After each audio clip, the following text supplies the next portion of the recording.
Welcome to the K12 High-Speed Networking course on wired networking. I'm Dan Hickey. I helped design this course along with subject matter expert Richard Pressler and instructional designer Catherine Resnichek. This is the first of several courses developed by the Technical Assistance and Professional Development Program at K12HSN. This work was carried out in collaboration with the California Educational Technology Professionals Association with the support of the State of California and the Superintendent of Public Instruction. This video is a brief overview of the wired networking course. It is designed to familiarize you with the new approach to personalized online learning used in the course. You will do most of your work in this course on what we call a G-portfolio. This is really just a Google Doc. You'll use it to introduce yourself to your classmates. You'll include links to a series of brief, written and illustrated responses to course assignments. This is not your typical watch this video and take this quiz online course format. Rather, you will learn by applying knowledge about wired networking from a variety of sources to your own K-12 wired networking context.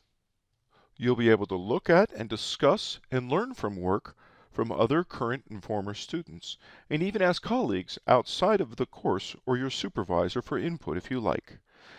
This is intended to create a learning community that extends beyond the realm of the course. Working on the G-portfolio will also generate impressive web-enabled evidence of your engagement and learning. You will be able to use the information inside of your Wikifolio as evidence inside of the digital badge that you'll be able to earn for completing each of the modules. The badge will include a link to the work you've done, and you'll be able to easily share this information out over Facebook or LinkedIn for your peers to see. So please come along with me for a brief tour of the features of this course. Like most online courses, this is organized around modules.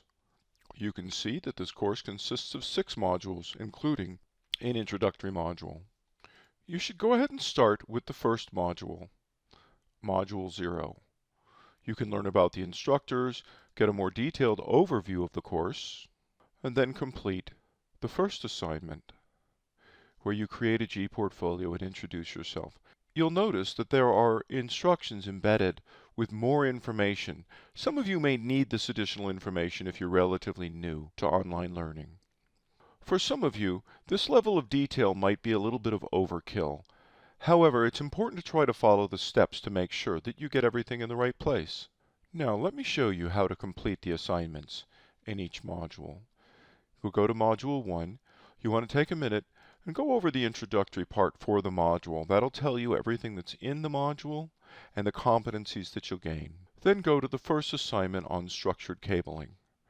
Here you can see the details of the competencies that you'll be gaining, and again you'll notice that embedded in the introduction is even more basic introductory material.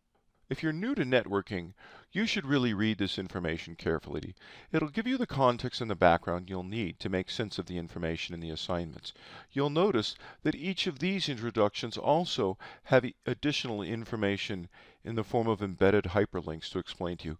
Go as far down as you need. If you don't understand anything in it, you probably need to study it and have a sense of it before you move on. First, follow the instructions for adding a page for the assignment to your G-portfolio. When you create your homepage, you'll be asked to say a thing or two about the context in which you work. This is important. We really want you to connect what you're learning to your own professional networking context. Likewise, for each of the assignments, you'll be asked to say a thing or two. So for example, in the structured cabling assignment, you're asked to talk about what you know about structured cabling in your setting.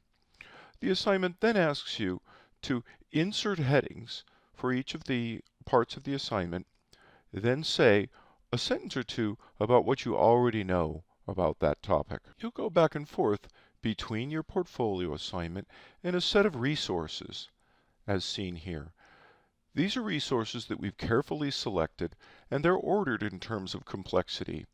If you're new, you should definitely start with the very first one. This includes both YouTube videos. Hi, today I'm going to be answering 11 questions about as well as PDFs and Wikipedia entries. The later ones really do get quite detailed. You should go back and forth between your G-portfolio page and the resources until you've written at least several paragraphs in response to each of the questions. Think hard about how this information relates to your own context. If you have a lot of experience with these concepts, you should be able to write several paragraphs quite readily. If you're new to computer networking, it's going to take you a while to figure out some of this information from these resources. That's okay, that's the idea. One thing that will really help you in this course is that you're able to look at the work of your peers. Go in and find others who are similar to you and look at their work and their responses. That'll be really helpful for you coming up with information to put into your responses. After you have completed all of the assignments in the module and think you're ready, you can take the module exam. Be sure you have enough time to complete it when you start it. It's a timed exam. You must score 70% or better to earn the module badge. You can take it up to 3 times. In order to maintain test security, you will only be shown your overall score on the exam. Once you score 70% on the exam and you've completed all the assignments, the course will automatically issue you the badge for each module. However, you'll be instructed to cut and paste the URL from your Wikifolio into the badge. That way, when you earn the badge, that evidence will be contained and you can easily share that information out over LinkedIn or Facebook. That should be enough to get you started on your course. If you have questions, go to the discussions page. You'll see that there's one discussion forum for assignments and another discussion forum for technology. When you post a question there, it will trigger an email to a staff member who's been assigned to monitor it and who will come back and answer your question on the discussion forum. We hope that you enjoy this course and that you'll share what you've learned with your friends. Thank you very much.